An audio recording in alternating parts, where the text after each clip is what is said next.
But this is even worse. This is impression metrics that are not tied in any way to relevant queries. Also, they're super easy to fake. Right. You want some impressions? Let's fire up the API. Welcome to Lunch Hour Legal Marketing. I'm Gyi from Attorney Sync, and I played travel select soccer as a young man. And I'm Conrad from Mockingbird. I love one-upping my co-host Gyi. I was the goalie in the New Jersey State High School Championship winning team back in 1991. Congratulations on your victory, Conrad. I peaked. You know, it's been downhill since then. I'm like one of those kids who peaked in high school. Yeah. Same. But very grateful for those times. But we don't just talk about our glory days here on Lunch Hour Legal Marketing. We also talk about legal marketing. And one of the things that we've talked about on Lunch Hour Legal Marketing is why it is such a mistake to change your logo or rebrand when you have an established brand. And Google, on, I think, May 26, they changed all of their workspace branding, their app icons. And so I haven't been able to find any, I had a hard time finding the rundown tab and Google Sheets and yada, yada, yada. Conrad, what do you think about this app update? There is zero upside in annoying the crap out of your users and changing the way people find things. It is so unbelievably stupid. I cannot imagine who at Google let this actually happen. QuickBooks did this recently. Well, they changed their interface and you have to relearn their interface. When you're talking about making change, we talk so frequently about the importance of consistency with brand. This is just annoying. It's immaterial in this example with Google, but it annoys me every single time. I now have to scan through my tabs. I probably run 50 open tabs at any given time. So now finding Google Sheets, I got to remember what it looks like, and I have to think about it. It drives me mad. So boo. It is not immaterial. Boo. It is annoying, not annoying us enough to switch, but somewhat annoying. But what else, aside from our soccer glory and difficulty finding Google tabs, are we talking about today, Conrad? Well, we are starting, as always, with the news. And then we're going to give a primer, I think is how a primer, or I think it's a primer if you're British. Is it a primer in the U.S.? I go with I've heard it both ways. Okay, both ways. The answer to that. Speaking of both ways, happy Pride Month, everybody. A primer on email marketing. And it's something we haven't really talked all that much about, but we're going to give you our overall perspective on how to do email marketing the right way. And then we're going to set Gyi off with a discussion about impressions. We talked visibility recently. Now we're going to go deeper on impressions and why you guys are being misled by agencies who talk about impressions. Mr. Lockwood, drop that beat. Welcome to Lunch Hour Legal Marketing, teaching you how to promote, market, and make fat stacks for your legal practice. Here on Legal Talk Network.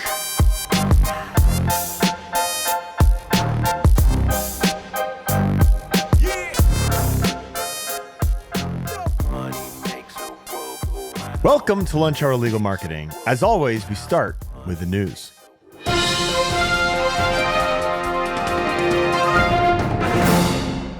Gyi, we've got a lot to talk about in the news. Talk to me about changes to Google's Search Console segmentation. This is great. This is good, interesting information. This is breaking news as we're recording this on Wednesday, June 3rd, 2026. Google is introducing Search Generative AI performance reports in Search Console. So for people that have no idea what's going on here, Search Console is a window into your website's performance in Google Search from Google.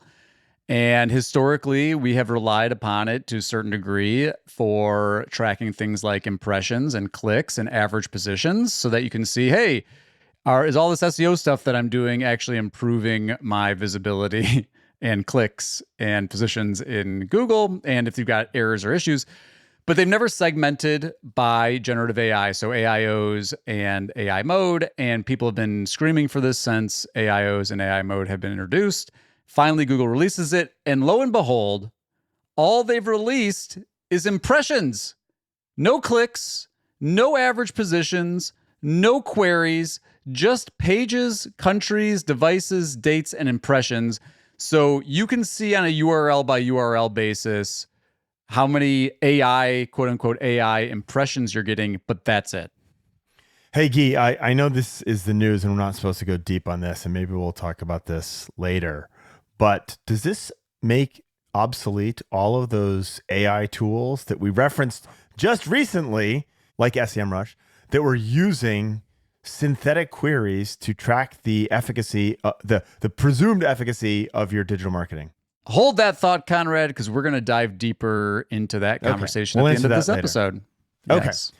And next, because Gyi and I started this episode talking about soccer, I'm super psyched for FIFA to come to the US. Do you have any tickets, Gyi? Not yet, but I do have I'm thinking about going to the game in Dallas. And so if you're thinking about going and you want to hang out and the celebration of World Cup in Dallas with me, Conrad, try to lock down that Dallas ticket. And I'm trying to go to the US-Australia game because some of you may know I'm actually Australian and it's in Seattle, but tickets are in the $2K plus range. And I think I'm going to wait for the day before and see if I can get something a lot more reasonable. Maybe I should come to Seattle. You come to Seattle day of and we'll get tickets under 2K.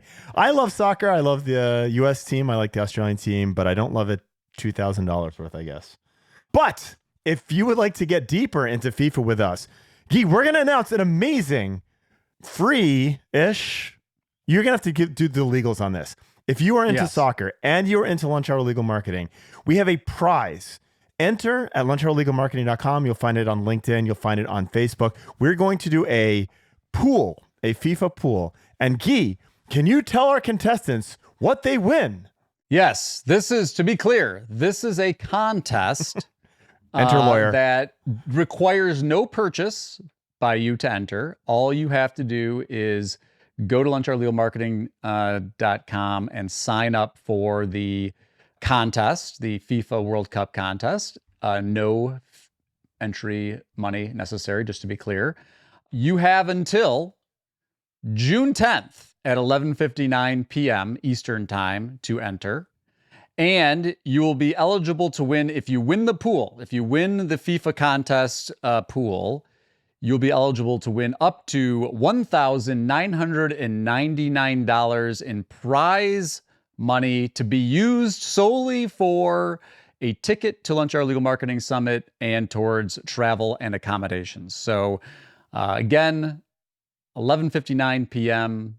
on June 10th, lunchhourlegalmarketing.com. Register for the FIFA World Cup contest to win up to $1,999 towards your LHLM Summit package. So my original idea for this was for Gyi and I to fly out to your office and make you cheeseburgers for lunch for your staff. And then we decided to become more self-serving because we're marketing people and use it to promote the summit. Just a note, the date that this podcast airs is the date that you need to enter the contest because FIFA kicks off the following day. This is true. This is for the true fans of LHLM who are Only true feverishly fans. listening when it drops and will register same day. Also, if you want to win, don't pick Australia for the finals because I've already got that position locked down. And we will put this in the contest notes, but also note that you have to be eligible to attend the summit, meaning you have to be a lawyer, law firm owner, or full-time in-house marketer. And if you are a lawyer who also happens to own a digital marketing agency, then you are also not eligible. You're excluded, Seth. So there you go. In other news, our good friends at Lawyerist are doing their annual Best Law Firm Website contest. And they noticed something, that some of these submissions were built, the websites were built by AI. And they also noticed that some of the websites that were built by AI had security issues. And so we'll put a link in the show notes to this, but everybody is jumping in feet first to this AI train, as we are. Like, don't get me wrong, we're on the AI train too. It's not whether you use it, it's how you use it. And if you are not mindful of security issues as they pertain to websites, as they pertain to software, you are going to be in for a world of hurt, I believe. We'll put a link in the show notes. The news there is that some of the AI created websites to the Lawyer's Best Law Firm website contest have security vulnerabilities. Shocker. Shocker, but like also like problematic. So think about the information that people put in on a form fill. You have security issues. You're opening up a lot of information. Just a reminder for you, occasional listeners. We shared this with you last episode. We're going to try and share with you July 1st. Up until July 1st, we'll share this with you. Google is opting you in for call recordings if you currently have that option set as unselected. So be very aware that this is a choice Google is making for you if you have, what was that old Tesla song? If you choose not to decide, you still have made a choice. I believe that was a lyric from an old, for those of you who remember really bad music from the 80s and 90s, Tesla, the band Tesla. If you choose not to decide, you've still made a choice. Make a proactive choice about whether or not you want Google listening in and storing your call recordings for you. And finally, Conrad and Gyi up and Rush. our little Sorry, show note. Mr. Lockwood corrected my music. It was Rush. Why did I think it was Tesla? That was a terrible band. Rush? You got Tesla on the Great. mind because of the SpaceX IPO. That's what's coming up also potentially on June 11th that I was thinking about. The SpaceX IPO also with Tesla in it. Maybe that's on your mind because you are a big Tesla person. Yeah. All right. I am not, but also clearly not good with my music. It was Rush, not Tesla. And now I feel sheepish. Good that we had Adam to set me straight, and we didn't publish that without their correction. And in other news, Gyi and Conrad have been all over the podcast sphere. Is that a thing? The podosphere? Podsphere? We've been talking because that's what we're best at. We've been talking heads on other people's podcasts. And Conrad, you were recently on the Lawyerist podcast. What were you talking about there? So we talked a little bit about legal and marketing, but it was on the very self-serving pod for me to talk about my participation in search and rescue and ski patrol work. And honestly, people love talking about themselves. It was very, I'm almost sheepish about sharing it because it was all about the fun stuff that I like to do as a volunteer. But yeah. Well, that's great. I was recently on the Unbillable Hour podcast with host Christopher Anderson and some other guests. You should check that out. We talked about client experience, and I had a hot take that other people disagreed with, that service was more important than competence when it comes to marketing your law practice. And I was also on the Champion Justice podcast where I talked with my friend Darrell Champion about a bunch of different things, including cookie making, because I baked cookies. Yes, Conrad, you'll actually love this story, and this is probably going to get cut because we don't have time, but Darrell's a big cookie guy. I baked cookies for him, and all I could think about was the other marketing agency that sends cookies to lawyers the whole time, and I felt like, gosh, have I just turned into my worst nightmare? Wow, Gyi copying Scorpion and pandering at the same time. I think we need a special chime for when you pander. I like, I love it. You never brought me cookies, dude. I'll bring you cookies next time. I'm making. I didn't know. I thought maybe there would be bad cookies, but well, anyway, go listen to Championing Justice podcast to see how that turned out. And we were both recently together on the Answering Legal podcast. Yeah, my advice to anyone who wants a podcast, if you're a host and you want to fit Gyi and Conrad in, that's a hard thing to navigate. There's lots of talky going on. It's like a bad panel at a conference. Not that it wasn't a great episode, but it'll be fun. It will be fun. And if you don't like podcasts and you landed here on the YouTube channel, please like and subscribe so you can hear more of Gyi and Conrad's rantings. Keep the conversation going. Ask a question, suggest a topic, leave a comment, tell us what we should be doing. In fact, as we're going to talk about more today, if you'd like to check out another episode, check out this What is AI Visibility Anyway episode, where we talk about how AI visibility tracking is largely problematic. And with that, we'll take a quick break.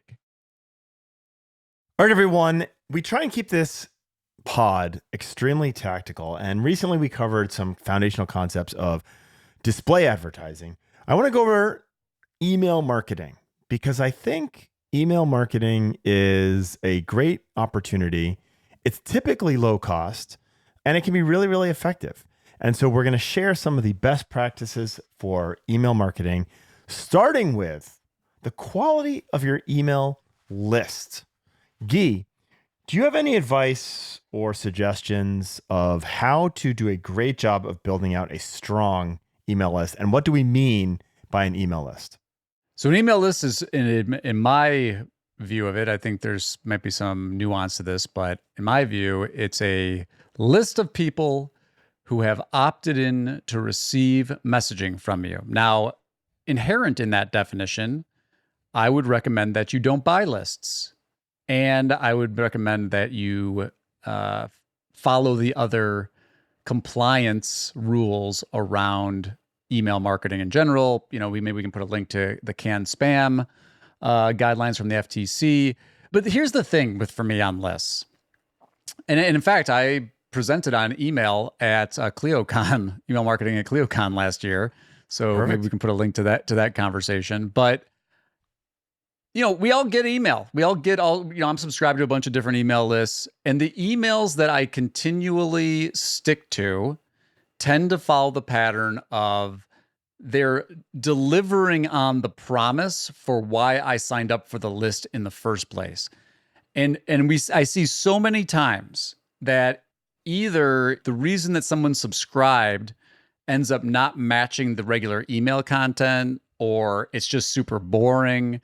But I think that the key to successful email is to remember that what is the expectation that you set when you got the person to sign up for whatever the list is that they're on?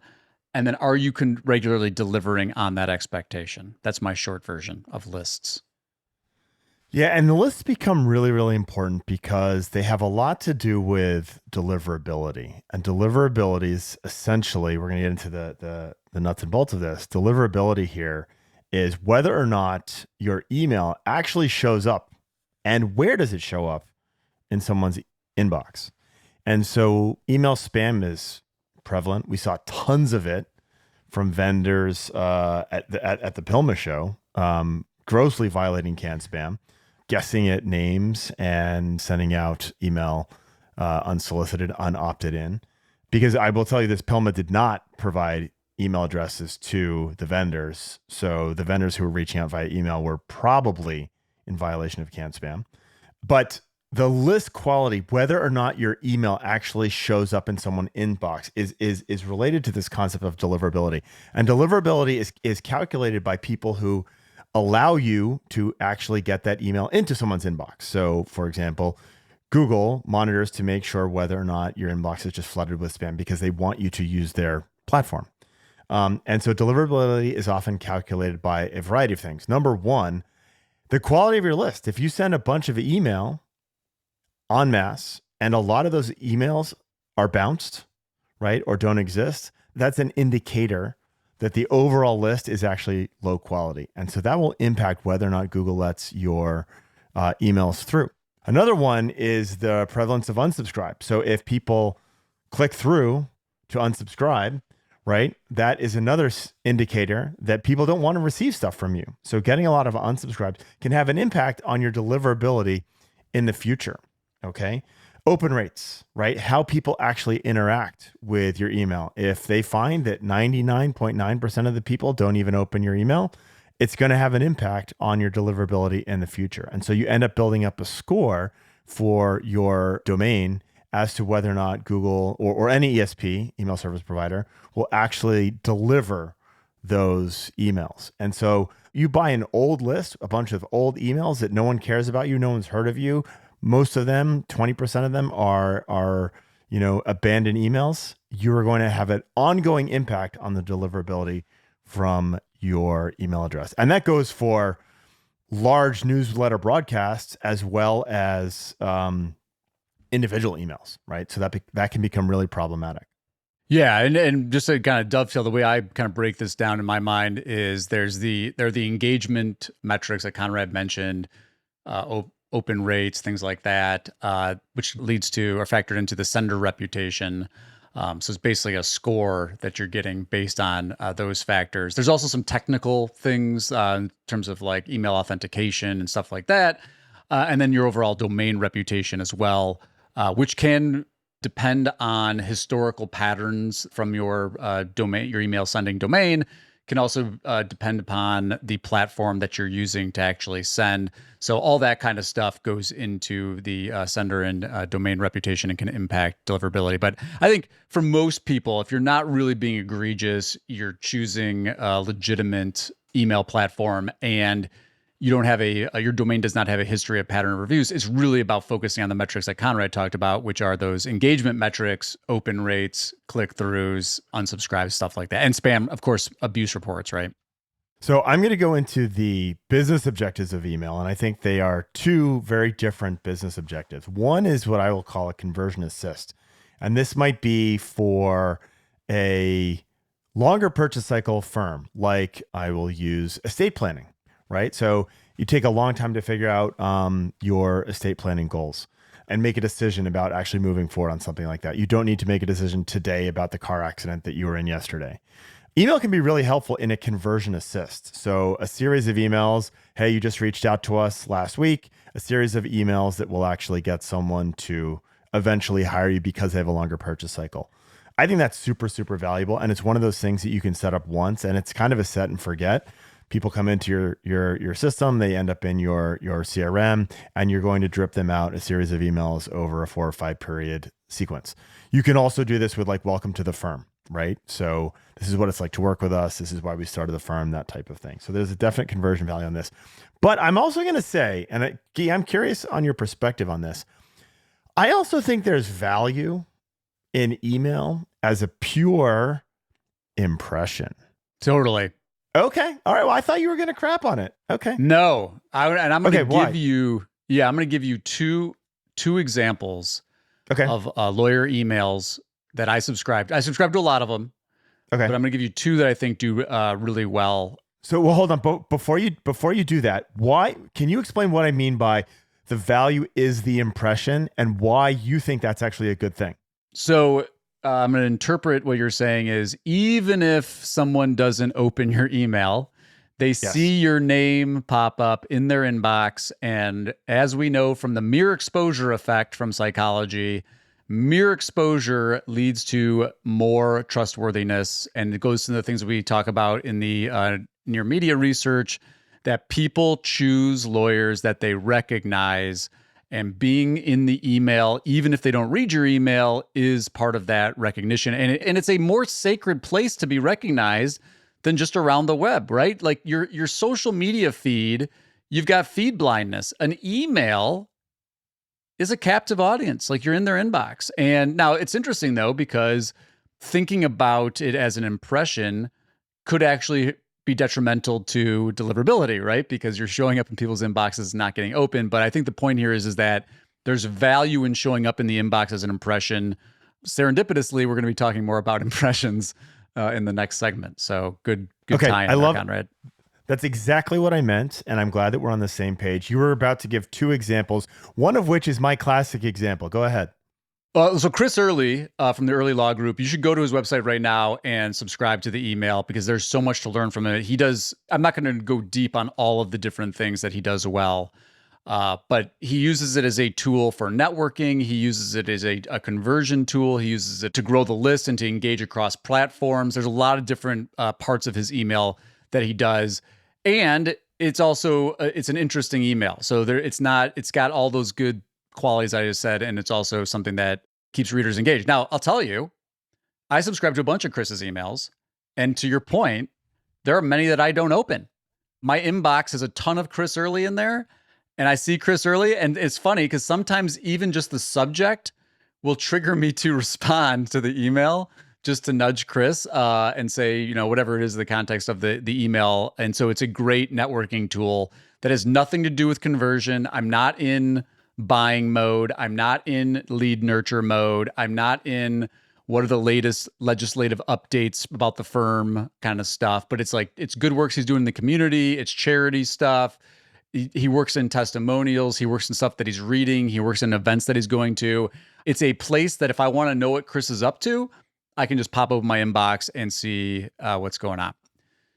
The other one that is a little bit different is Rafe Palmer's email that he has on his site, and it's more of a nurture kind of email. He's a divorce lawyer, and so the email nurture sequence is all informational stuff about divorce, but it's not a, I've been fighting so hard. I mean, there's some of that kind of stuff in there, but it's very educational. It walks through all the different stages, many of the other considerations beyond divorce. In fact, I've been on this drip for a long time. He just sent one out on June 1st, but it's talking about how to prepare for getting started with your divorce. And it's all these documents that you should be looking at and financial considerations and privacy protection. But it's all extremely expertise, value content for someone who might be on a journey thinking about divorce. And it doesn't read as a bottom of the funnel conversion metric, but it demonstrates Rafe as an expert. He also does a lot of good things with working in some of the other activities at the firm and social and stuff like that. But if you want two really good examples from a content perspective, those would be the ones that I would look at. Okay, love it. So the key metrics that I would think through when you are looking at the effectiveness of your email campaigns, there is deliverability. So a good email system will share deliverability. What percentage of your emails were actually delivered? The open rate, right? Which is really going to be a proxy for whether or not you're showing up in the primary tab in someone's inbox, right? You get super low open rates. That means you're being shuttled to the spam box. And even though it was delivered, it's never going to see the light of day. You have the click-through rate on the email, which becomes more of a conversion metric. Because anyone who's clicking through is more likely to hire the firm. I think that's less important from an impression perspective. And then the negative, of course, you have unsubscribes and bounces. Bounces, hard bounces and soft bounces are when your email is not recognized by the provider, and you get a whole bunch of bounces in an email send that you send out. They're going to assume that you're trying to guess people's emails and therefore not let some of the good ones through. So those are the numbers that I would look at from an email perspective. A really good email platform. We use HubSpot, and HubSpot is very good at this. Will optimize your email campaigns for deliverability automatically, and you can give it some guidelines for doing this. Lawmatics does the same thing, optimizing your email campaigns for deliverability. And this means that... Who's the sponsor? Who is the sponsor? We're going to get the ding, ding, ding. Oh, okay. So they will make sure that if people bounce, that they do not resend to people who have bounced. Another way to do this really well is find people who never open the email and stop sending it, right? So you stop sending those emails that never see the light of day. So a really good email platform is going to do a great job for you of managing the hard parts, because they are experts at knowing when to stop sending emails, when to start sending emails, who should get your emails, etc. The other thing with email is it's not an expensive platform. It's not an expensive way to stay in touch. It is more a time issue than anything. And I'd recommend, again, from the impression perspective, you send an email once a week. That's only 4 impressions a month. The real cost in sending email is going to be your time to come up with something interesting to put into that. Yeah, and I'll say this, we've talked about Omnichannel before, and really, like, for me, email should be one of the cornerstones of your Omnichannel approach, because just give an example, like say you're doing a local community giveaway, maybe you're doing some kind of co-marketing thing with a restaurant and you're giving away dinner, or you're giving away sports tickets or whatever it is. And the entrance into the the giveaway or contest or whatever you're doing is subscribing to an email. Like, we're going to give you updates and we're going to announce winners and all that kind of stuff via email. And if you do that on an ongoing basis, people want to stay on there to be entered into the contest for the thing that they want. And as you grow those lists and you can do retargeting with your email, you get a very solid audience mix with retargeting, and a very solid audience mix when you build a first-party audience on social. Because again, presuming that you're doing giveaways at the local level, like, you can do hyper-targeted omni-channel marketing through email. And the email is really the gold standard there, because everything else is going to be through pixel fires and stuff. It's not quite as effective. And now you know everything you've ever wanted to know about email marketing and why you should look at this from an impression perspective instead of just a conversion perspective. When we come back, we're going to talk more about why Gyi hates the word impressions so much. Conrad, where will you be on August 11th, 2026? I'll be coming directly from the Big Truck and Auto Show in, I believe, Chicago, and getting a late flight into the Lunch Hour Legal Marketing Summit, which you can join us by going to lunchhourlegalmarketing.com, joining the FIFA contest, and maybe we'll get you airfare, accommodation, and a ticket to the summit for the winner of that contest. And we will email you perniciously. Perniciously? I don't even know what that means. Pernicious is like a negative thing. Pernicious is not the right word, adjective there. We will email you constantly for the rest of your life when you sign up for this. And you are likely to see a lot of impressions for content related to Lunch Hour Legal Marketing Summit on your social media feed. Speaking of impressions, Conrad, we mentioned in the news that Google Search Console had added functionality for AI search segmentation. And the short version of that is that you can say, hey, look, I can see how many times my URL showed up in an AI feature on Google. Now, a couple things, and we're going to expand this because this isn't just a Search Console conversation, but I think it's important because I've been feeling this shift towards impressions in the search context, and it's really bothering me because it seems like we're heading in the direction of less accountability for marketing when we start going into impression land. And I'm just going to call out some specific things about Search Console, and then I'm going to turn it over to you. The first thing that people need to know about this is that it's only reporting impressions, period. So it's not reporting clicks. It's not reporting average positions. It's not reporting prompts or queries that, we've been talking about a lot in the context of these prompt trackers. So it's not like they're not giving us the actual queries or prompts that are being used. It's just giving us the raw numbers. So maybe you have a raw number thing. Oh. But the other thing is, it's also the other thing it's only giving you is it one number? It's a number by URL. It's impressions by URL. Okay. But here's the thing. As we know, many times the AI experience, whether it's an AIO or AI mode, there's no URL at all. So like it shows like you can get best car accident lawyer near me. Sometimes that's a list of law firms with no URL of those law firms.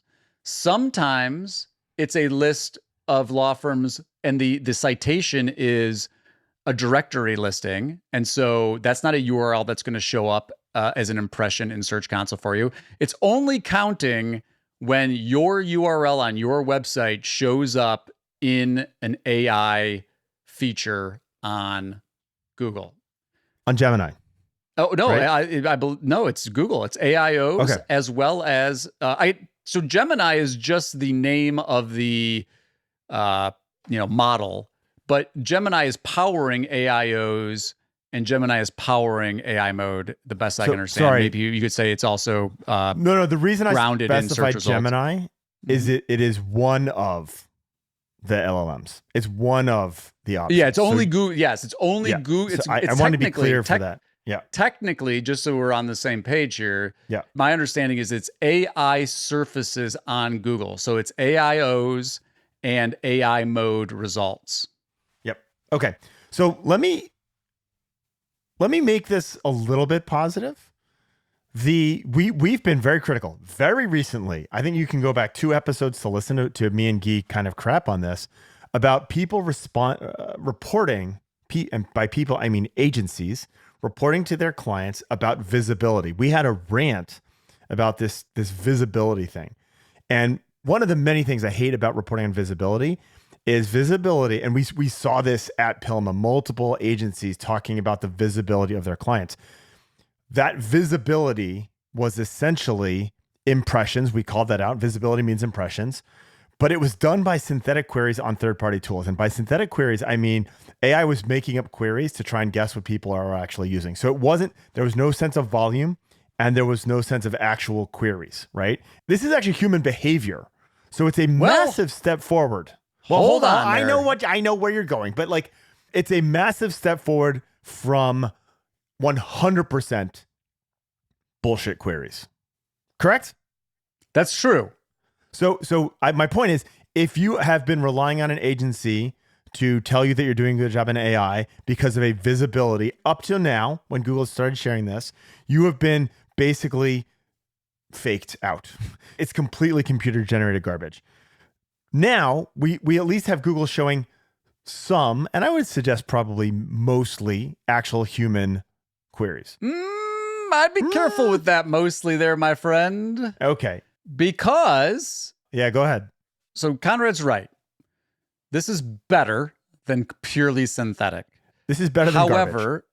However, Search Console, even before AI, the impression data in Search Console is plagued by tracking tools and bots and Google scrapers. Because remember what an impression is. An impression for Search Console's purposes is an instance in which your URL shows up in the result. And if somebody pings Google artificially, that's going to trigger an impression. And look, Google's got countermeasures and they're trying to reduce this and all this kind of jazz. But what percentage of the impressions in Search Console are real actual users versus bots, I think is subject to a lot of debate. And I bet you it's a lot higher than the average digital marketer would have you believe, because they're justifying their cause by saying, hey, look, these are people that are actually searching for car accident lawyer near me. And it's like, not all of them are. I like that we now are actually using data. Well, we talked about this before. Is some data better than no data? And I actually think that is a terrible perspective, right? The quality of data becomes really important. Yes. So is some data better than no data? Not when you're flying a plane and some of that data says the mountain is not in front of you. That's problematic. So, and I think a lot of you are making business-based, data-driven marketing decisions on numbers and not data. And that becomes problematic. And there's a fundamental difference between numbers and data.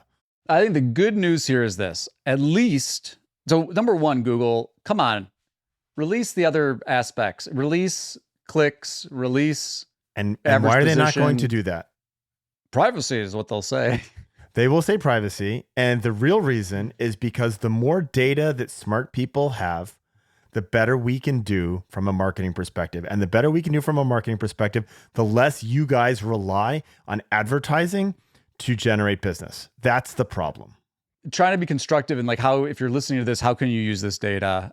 I think it's a good it's a good benchmark, even though it's imperfect, to say, hey, look, for my homepage or for my URL that I use for my Google business profile, I can now at least directionally segment AI visibility. And if you see that impressions for your URLs in AI, take the all-in number, the biggest number, be as generous as you possibly can, and compare that to the impressions that those URLs are getting in Google that are not AI, right? So what is the volume of impressions that your URLs are showing up for, not AI versus AI? And does your marketing resource investment correlate to that opportunity, right? Are you investing all this money to, do all these GEO and AEO optimizations to your site versus the impact that those are likely to have based on now how much those URLs are actually showing up in Google, period. Even though you can't do it on a query basis, you can do it on a URL basis. So it's a step forward. It's not great. So it's a half step, but maybe a quarter step. The other big part of this, Gyi, is the variability in which URLs are actually showing up in AI. So what I mean by this is you could have an increase in the extent to which Google is showing these URLs, and make it look like you're doing better. Make it look like those impressions are actually going up. But to me, the bigger philosophical problem, and I don't have a solution to this, but I think it's really important for lawyers to be and in-house marketing directors to be cognizant of this and to be informed about this, is that it feels like we're moving in a direction where impressions are a valid measurement of search and even beyond. But, we've seen worthy rivals and clients of worthy rivals post online about how great they're doing because of an increase in impressions and sadly, oftentimes domain rating too, but domain rating for another day. Impressions. Conrad, what are the issues with measuring SEO resource deployment with impressions? I know this guy who once said, no one ever paid their rent with impressions. Yeah, and the thing is that really is like particularly bothersome in this context is, we just did an episode on buying media on a CPM basis and audience targeting. It's really important that folks understand this is worse because I'll go back to the thing we've talked about before. Law firm website does something on the Detroit Lions. They rank for Detroit Lions keywords. They're running up huge numbers of impressions. And if you looked at just impressions by URL or just all in impressions, you might be persuaded that, wow, this is awesome. I'm growing all this traffic.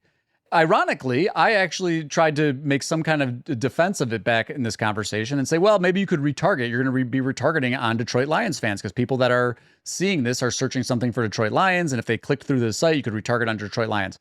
But this is even worse. This is impression metrics that are not tied in any way to relevant queries. And so you can run impressions up all day with absolute zero value to your law firm. That's right. That's right. And also, they're super easy to fake. Right. So, you want some impressions? Just fire up the API. This is moving us backwards in the reporting from a value perspective. That's the big, I think the thing that pisses you off the most is it's a move backwards. It's a step away from more accountability. It's less accountability. And here's the thing. If you want to start measuring on impressions, you need to think about and start measuring that what's the one common metric that we use to evaluate impressions? What's your CPM? What is the quality of that impression? Which a reference on an AI query is very different from an impression from someone watching you for 45 seconds on YouTube. So like, what is the quality of that impression? And what is the cost per impression? And what is the targeting for that impression? The targeting, right? The targeting is the problem. We did something on CPM rates and what defines CPM rates, and it was targeting quality of the content, right? The more targeted you get, the higher the CPMs message alignment, right? And so if you're going to have agencies talk about impressions, you need to convert that into CPMs, and then you need to think about the quality of just a reference. It's just a link on a SERP compared to someone watching you on YouTube or seeing you on social media, or getting a display ad that has your branding front and center in front of them. What is the difference? And so that's how you need to be comparing impressions, because that's the common metric is a CPM number, which is dumb, right? And tactically, if you're going to play the impression game, you need to do something to brand those impressions, because so in historical search, if you say, let's just say, we would never advocate for this, but let's just say in historical search, you are going to just say, hey, look, we're just trying to run up impressions. And so example, we're going to publish on the Detroit Lions. The Detroit Lions is hot right now. A lot of people want to know what's going on with the Detroit Lions. And we're going to do content on the Detroit Lions on our law firm website. You better brand your page title and your meta descriptions so that when you get those impressions, they're more, it's like a billboard. Maybe I have a vanity phone number in my meta description. I've got my brand information in my title tag. I've got some brand stuff in my meta description, because again, I'm not trying to get a click to convert. I'm just trying to do something in the mind of the user to remember me. So it's all brand stuff. In the context of AI, it's even worse, because guess what? You have zero control of what the response includes. You can optimize that citation all day. All you're getting is a little link icon in many contexts. And then the citation information, maybe you have a little bit more control over because they're maybe using page titles and stuff. But the thinking around impressions from a brand standpoint is totally different than a click and convert standpoint. 100%. And we're done. And thank you so much for joining us for this episode of Lunch Hour Legal Marketing. If you just landed here, have no idea what this is all about, please subscribe and follow us on your favorite podcast and social media platform. We hope to see you in Nashville in August for the summit. And we are looking forward to awarding our FIFA World Cup Championship winner. So be sure to go to lunchhourlegalmarketing.com to subscribe to the contest. Until next time, Gyi and Conrad saying farewell. Money makes it makes a world go round. Yeah, money make a world go round. Yeah, money make a